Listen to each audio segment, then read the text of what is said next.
안녕하세요. 주택공사 이성갑입니다. 주간 영수증이 돌아왔습니다.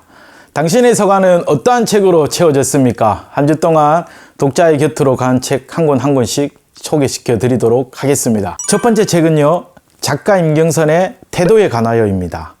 한 청년이 주중에 서점에 찾아왔습니다. 그리고 한 권의 책을 추천해 달라고 저에게 말을 했어요. 청년이 7년 동안 한 직장을 다녔었고 그 7년 동안 다니면서 이 일을 내가 계속 해야 되는지 잘 모르겠다. 너무 진부하다. 새로운 일을 하려고 해도 어떠한 일을 해야 될지 사실 잘 모르겠다. 근데 지금 상황에 어떻게 그만두지도 못하니 하고 싶은 것도 없으니 그냥 흘러가는 대로 살고 있다. 굉장히 표정이 어두웠던 청년이었습니다. 그 청년과 계속 이야기를 나누면서 왜 그렇게 7년 동안 그래도 한 직장을 다녔는데 힘들까요? 라고 질문을 하면 이야기를 주고 받았었는데요. 그분이 지금 상황이 어떠한 상황을 마주하면서 좀 힘든 일이 있었던 거예요. 그러면서 그분과 이야기를 계속 나눴죠. 그러니까 그런 관계에서 좀 힘들다 보니 직장에서 이 일을 계속 해야 될지 모른다 하면서 그렇게 말씀하시더라고요. 그러면서 제가 작가 임경선의 태도에 관하여가 쫙 하고 뛰어오른 거예요. 이게 왜 그러냐면 이 책에서 총 4가지의 이야기를 하거든요. 첫 번째 나, 그리고 타인, 그리고 열심, 그리고 이 사회를 향해서 우리가 또 최선을 다해서 살자. 이 이야기에 대해서 이야기를 하고 태도에 관하여서 계속 끊임없이 반복하면서 이야기를 하고 있거든요. 그 중에서 이 챕터 중에서 관계에 관련된 이야기가 있습니다. 그럼 제가 목차를 보여주면서 이 청년에게 그냥 한번 읽어보세요 라고 이야기를 했었거든요.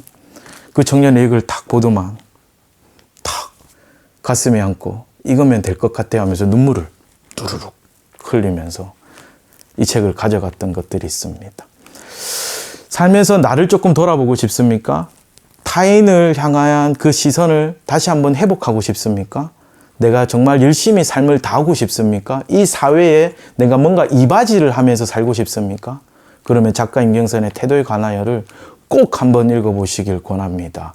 저한테는 이 태도에 관하여가 치트키 같은 책인데 어떠한 상황에서도 이 책을 탁 들이대면 맞아떨어집니다. 작가 임경선의 태도에 관하여였습니다. 꼭 읽어보십시오. 적극적으로 권하겠습니다. 두 번째 책은요, 작가 이승우의 사랑의 생입니다.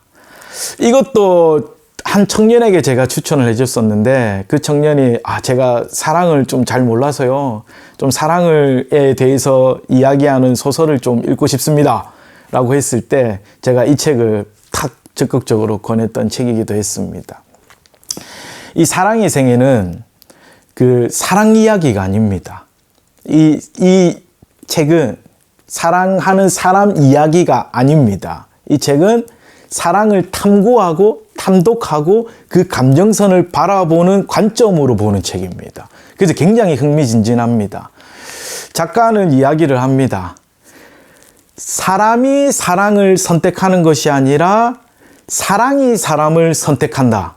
이것이 이 책의 주제거든요. 쉽게 얘기하면 우리가 사랑을 하려고 애를 쓰는 것이 아니라 이미 사랑은 우리를 선택했기 때문에 각기 사람 안에 사랑이 있다. 어떻게 사람은 사람마다 다 다르잖아요. 그러니 사랑도 다 다를 수밖에 없다. 사랑은 이미 우리 안에 있다. 이 이야기를 합니다. 이 소설책의 주인공은 사람이 아닙니다. 이 소설책의 주인공은 사랑입니다. 사랑한 적 있습니까? 사랑하고 있습니까? 사랑하고 싶습니까? 그렇다면 이 책을 한번 읽어보시지 않겠습니까?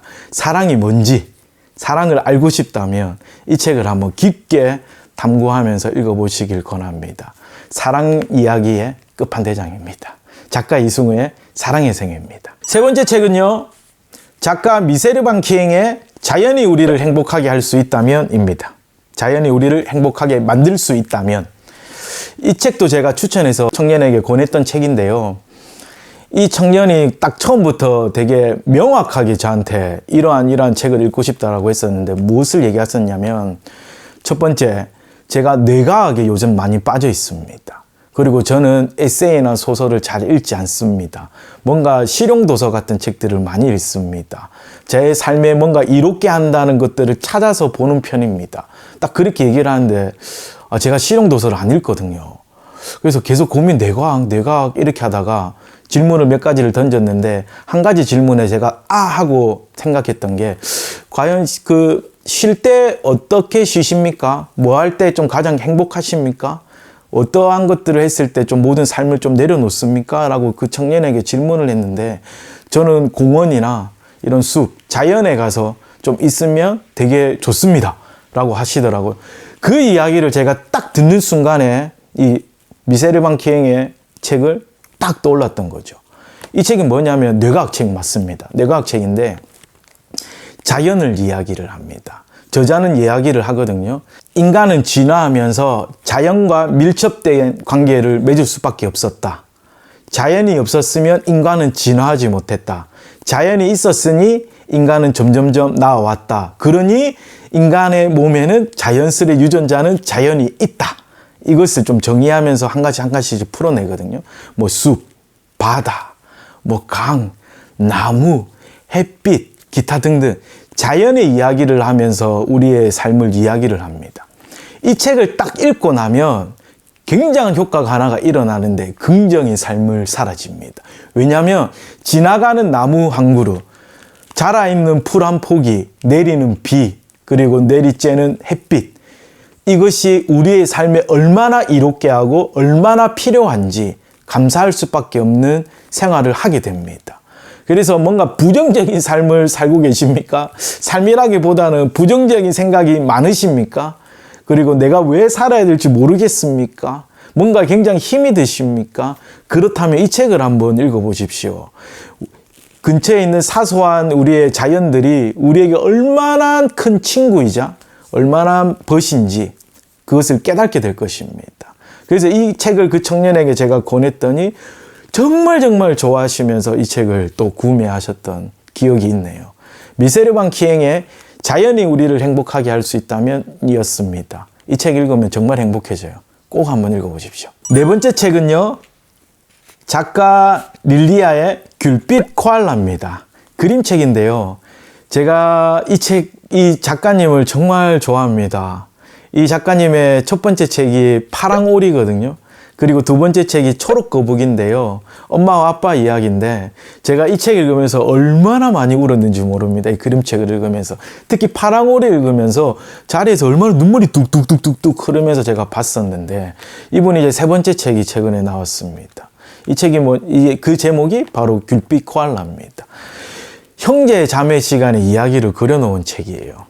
첫 번째 책은 엄마 이야기였고 두 번째 책은 아버지 이야기였다면 아빠 이야기였다면 세 번째 책은 형제 자매. 그래서 이게 3부작으로 가족 이야기를 하는 이제 작가님이신데요. 이제 3명의 형제 자매의 코알라 3마리입니다. 코알라 3마리가 이렇게 살아갑니다. 굉장히 다투기도 하고 싸우기도 하고 시기하고 질투하고 더 이상 너랑 놀지 않아 하면서 막 관계가 무너지기도 하죠. 하지만 언제 그러냐는 듯이 다시 또 오손도손 뭐 웃으면서 웃기도 하고 다시 화해하고 다시 잘 지내고 또 싸우고 또 다투고 형제 자매지간이 그렇잖아요. 유년 시절을 좀 바라보면 늘 좀 그렇지 않았나 싶습니다. 어쩌면 지금 우리가 살아가고 있는 이 삶들은 유년 시절의 그러한 기억과 추억으로 살아가고 있지 않나 싶습니다. 이 책은 뭔가 관계 회복을 하고 싶은 분이라면 좀 읽으면 좋지 않을까 싶습니다. 특히 형제 자매 시간에 뭐 사이가 좋지 않습니까? 아니면 남녀 사랑하는 사이에도 사이가 또 좋지 않습니까? 아니면 뭐 친구 사이에 또 뭔가 또 서먹서먹하고 사이가 좋지 않습니까? 뭔가 화해를 하고 뭔가 이 삶을 이 문제점대로 풀어 헤쳐 나가야 하는데 잘 못하겠습니까? 계기가 없습니까? 그렇다면 이 귤빛 코알라가 계기가 될 것입니다. 이 귤빛 코알라를 딱 건네면서 그냥 한마디 써서 미안했다. 한마디만 써서 권해보십시오. 이만한 관계 회복을 해줄 수 있는 책이 없습니다. 그리고 꼭 이제 릴리아 작가님의 이 가족 이야기들이어서 이 모든 3부작을 다 한번 읽어봐도 저는 좋을 것 같습니다. 작가 릴리아의 귤빛 코알라였습니다. 다섯 번째 책입니다. 서퍼 작가님의 컵 오브입니다. 독립출판물이고요. 이 서퍼 작가님의 이름을 먼저 좀 이야기를 나눌 것 같습니다. 이 서퍼 작가님은 서퍼가 아닙니다. 서퍼 작가님이라고 해야 돼요. SS가 붙거든요. 그렇다면 이 작가님이 과연 서퍼냐? 라고 또 아닙니다. 물에는 2번밖에 들어가지 않으셨습니다. 하지만 자기가 서퍼라고 이야기를 하시는 거는 계속 그 마음을 품고 있는 거예요. 나는 서퍼다. 나는 물을 좋아한다. 잘하지는 못하지만 나의 서퍼의 꿈을 꾸고 있다. 그러면서 가슴에 늘 품고 지내면서 자기의 필명을 서퍼라고 이제 이야기를 합니다. 커피를 좋아하시는 작가님입니다. 그렇다 보니 이 30잔의 커피를 마시면서 30 이야기를 하거든요. 30개의 또 단어를 가지고 또 써내려간 책입니다. 무엇을 좋아합니까? 라고 물어보면 사실 많은 사람들이 주저하죠. 왜 그럴까라고 생각했을 때 그냥 뭐 좋아하세요? 라고 물어보면 우리는 간혹 잘하는 걸 말하려고 하다 보니까 조금 주저하는 것 같습니다. 근데 이 책을 읽으면서 뭐 좋아하세요? 하면 별거 없구나. 그냥 내가 좋아하는 걸 이야기하면 되겠구나 라고 하는 거죠. 작가님이 커피를 좋아하시고요. 그리고 두 번째로 글쓰기를 되게 좋아하시는데요. 그래서 뭔가를 계기를 만들어야 되는 내가 커피를 좋아하지. 내가 글 쓰는 것도 좋아하지. 그러면 커피를 마시면서 글을 쓰면 어떨까 한 거죠. 그러면서 각기 다른 장소에서 커피를 마시면서 사람 이야기, 그 다음에 그 안에 장소 이야기 등등을 써내려간 책입니다. 우선 기획을 정말 잘했고요. 그 안에서 이제 진짜 저절로 커피를 마시고 싶고요. 커피뿐만 아니라 여러분 빵을 좋아하실 수도 있고 밥을 좋아하실 수도 있고 그 안에서 내가 좋아하는 일을 하면서 뭔가 기록으로 남긴다는 것은 굉장히 귀한 것이거든요. 그래서 이 책을 읽으면서 나의 취미 생활을 한번 설정을 하고 한번 써내려 가보면 좋지 않을까. 그걸 할 때마다 그럼 되게 좋을 것 같습니다. 서퍼 작가님의 컵 오브였습니다. 6번째 책입니다. 작가 백수린의 다정한 매일매일입니다. 제가 개인적으로 백수린 작가님을 참 좋아합니다. 소설가로서 정말 사랑하고 에세이를 쓰는 또 작가로서도 정말 사랑합니다. 단편을 잘 쓰고 장편도 잘 쓰고 에세이마저 잘 쓰면 어떡하자는 겁니까? 백수린 작가님은 한국 문학의 키가 될 거라고 제가 늘 주장하거든요. 이 다정한 매일매일은 이 작가님이 경향신문이었나요? 여기에 연재를 해놓은 글들을 모아서 쓴 책인데요. 정말 다정합니다. 뭔가를 꾸준하게 하는 것이 힘드신 분이라면 이 책을 한번 제가 읽어보시면 좋지 않을까 싶습니다. 뭔가 하나를 하고 빨리 질려버리고 또 뭔가를 하나를 하고 또 빨리 질려버리고 이런 분들. 매일매일 꾸준하게 한다는 것이 무엇인지 보여주는 정석과 같은 책입니다. 특히 이 안에 어마어마한 책들을 소개하거든요. 그래서 어떠한 책을 읽어야 될지 모르겠습니다 라고 하시는 분들에게도 제가 적극 권하겠습니다.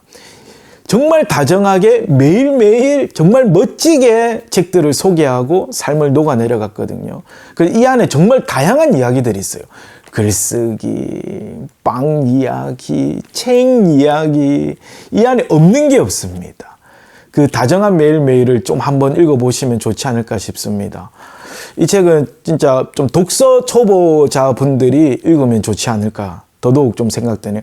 다양한 어떤 책들을 좀 읽어야 될지 모르는 분들이 이 책을 읽으면 더 좋을 것 같습니다. 특히 뭔가 삶의 회복을 느끼고 싶다면 더더욱 제가 이 책을 한번 권하도록 하겠습니다. 작가 백수린의 다정한 매일매일이었습니다. 마지막 책입니다. 작가 서예진의 법정 밖의 이름들입니다. 그냥 읽으십시오. 아무 말 하지 말고 읽으십시오. 이 책은 꼭 사유하셔야 합니다. 함께 읽읍시다. 끝!